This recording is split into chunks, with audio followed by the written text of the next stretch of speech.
በአንድ ሀገር ባህላዊ ፍርድ ቤቶች መቋቋም በየአካባቢው የሚፈጸሙ ወንጀሎችን ፈጥኖ በማረም ሰላም ለማጽናት ጠቀሜታቸው የጎላ ነው። ዜጎች ባህላዊ እሴቶቻቸውን ጠብቀው ፍትህ እንዲያገኙ አጋዥ ይሆናሉ። ባህልን መሰረት ያደረገ የሽምግልና ስርዓት የጊዜና የገንዘብ ብክነትን እንዲሁም የዜጎችን እንግልት የሚያስቀር ነው። ከዚህ በተጨማሪ ባህልን ከትውልድ ወደ ትውልድ ለማሸጋገር ባህላዊ ሽምግልና ቁልፍ መሳሪያ ነው። በሀገሪቱ ያሉ በርካታ ባህላዊ እሴቶችና ሀብቶች እንዲያንሰራሩ እድል የሚሰጥ መሳሪያ ነው። የአማራ ብሔራዊ ክልላዊ መንግስት ምክር ቤት ህገ መንግስታዊ ግዴታን ለመወጣት ለባለ ጉዳዮች ምርጫና እውቅና ለመስጠት ተደራሽና ቀላል የፍትህ ስርዓትን ለመፍጠር በአዋጅ ቁጥር 298/2017 ባህላዊ ፍርድ ቤቶች እንዲቋቋሙ እውቅና ሰጥቷል።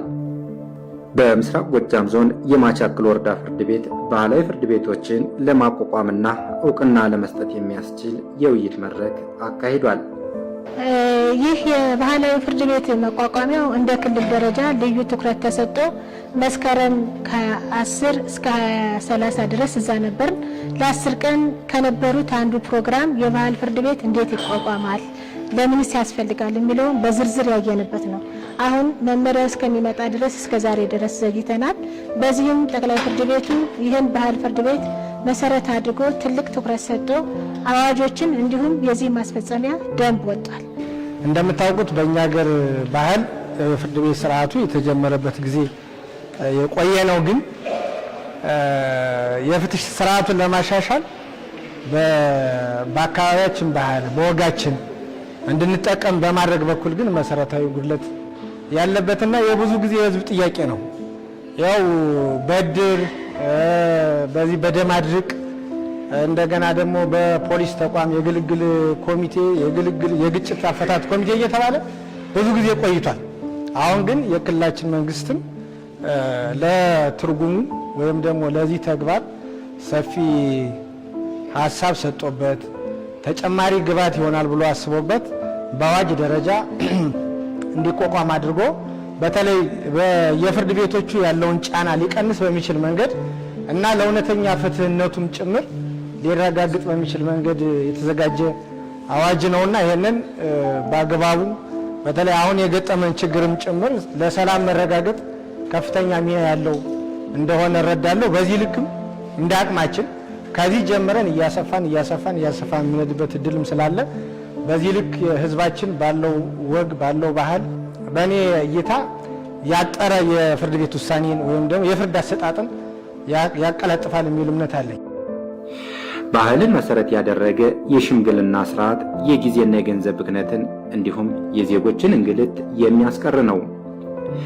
ከዚህ በተጨማሪ ባህልን ከትውልድ ወደ ትውልድ ለማሸጋገር ባህላዊ ሽምግልና ቁልፍ መሳሪያ ነው። በሀገሪቱ ያሉ በርካታ ባህላዊ እሴቶችና ሀብቶች እንዲያንሰራሩ እድል የሚሰጥ መሳሪያ ነው። የባህል ፍርድ ቤት መቋቋሙ እስከዛሬ ይቋቋማል ተብሎ በህግ እውቅና ሳይሰጠው የቆየና አሁን በህግ እውቅና ተሰጥቶት የተቋቋመ ፍርድ ቤት ነው።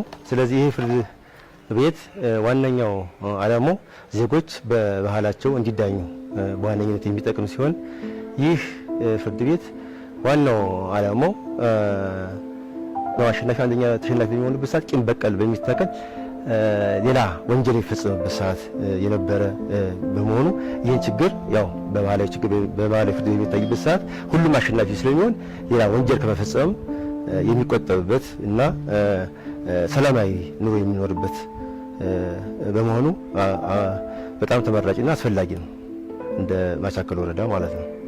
በፍርድ ቤት በኩል የነበረው ጫና የመዝገብ ብዛት ጫና ነበረ። ይህን የመዝገብ ጫና በባህላዊ ፍርድ ቤት ከታየ ጫናው ይቀንሳል።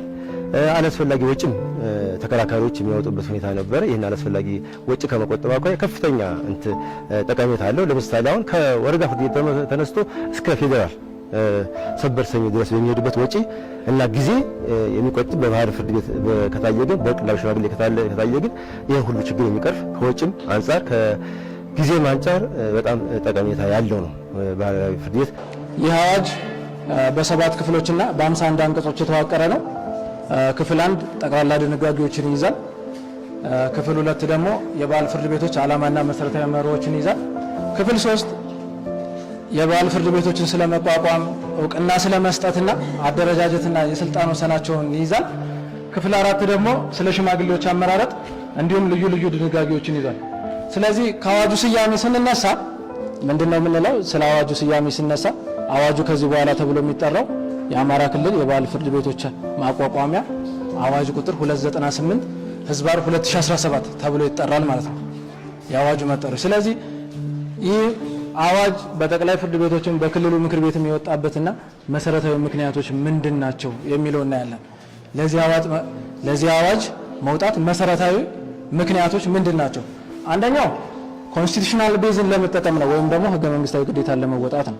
ይህ ማለት በኢትዮጵያ ፌዴራላዊ ዲሞክራሲያዊ ሪፐብሊክ ህገ መንግስትና በክልሉ ህገ መንግስት ዜጎች በባህል ህጋቸው ወይም ባላቸው የባህል የታሪክ ቅርሶችና ሴት የመንከባከብና የማሳደግ ግዴታ ስላለበት መንግስት ይህንን አዋጅ ለማውጣት አስገድዶታል። ከዛ ውጭ ደግሞ ሁለተኛው ለባለ ጉዳዮች ምርጫና እውቅና ለመስጠት ነው። ይህ ማለት በተለይ በግልና በቤተሰብ ጉዳዮች በሚመለከቱ ጉዳዮች ላይ በባህል ህጎች መሰረት ለመዳኘት ፍላጎት ያለው ሰው ወይም ፍላጎት ያለው ወገን የመዳኘት መብቱን የዜጎችን የቦታ ምርጫ ለመስጠት የተሰጠ ነው። ለምሳሌ እኔና ባለቤቴ ባለን የቤተሰብ ክርክር ላይ በባህል በሀገር ሽማግሌዎች ለመዳኘት እንኳን ብንፈልግ ይህ አዋጅ በፊት እውቅና ያልሰጠውን በዘልማድ ይሰራበት የነበረው አሁን ግን እውቅና በመስጠት ወደ መሰረታዊ የፍትህ ስርዓት ውስጥ አስገብቶታል ማለት ነው። ያው የባህል እሴቶቻችንን እንትን ለማዳበር ይጠቅሙናል። ብዙ ነገሮችን እንትን ያስቀሩልናል። አሁን እነዚህ እንትን ፍርድ ቤት እንትን መበባላቸው መቋቋማቸው ሌላው ያው እንትኖችን ግጭቶችን ምናምን እንትን ይልልናል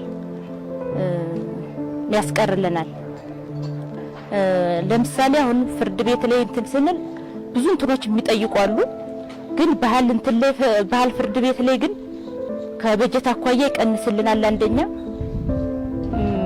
ጊዜንም ይቀንስልናል፣ ይቆጥብልናል። ያው እንደ ተቋም ብዙ ርቀት ሄደናል። ያው ለመሄድም እንትን እያልን ነው ቅድም ያዝነው። አሁን ለምሳሌ በወረዳችን የሽምግልና እንትን ለማቋቋም አሁን ለምሳሌ እንትን ይዘናል። ሽምግልና እንትን ምክር ቤት ለማቋቋም ያው አስተዳደር ላይ እንትን እያልን ነው፣ እየጠየቅን ነው። ይህንን በቅርብ ቀን እንትን እንላለን እናቋቁማለን ብለን በዚህ እንትን ይዘንበታል፣ ቅድም ይዘንበታል። በአጠቃላይ የሀገር ሽማግሌዎች፣ የሃይማኖት አባቶችና ሌሎች የህብረተሰብ ክፍሎች አለመግባባቶች በባህል ፍርድ ቤቶች እንዲታዩ በማድረግ በሰላም እንዲቋጩ የድርሻቸው ሊወጡ ይገባል መልእክታችን ነው።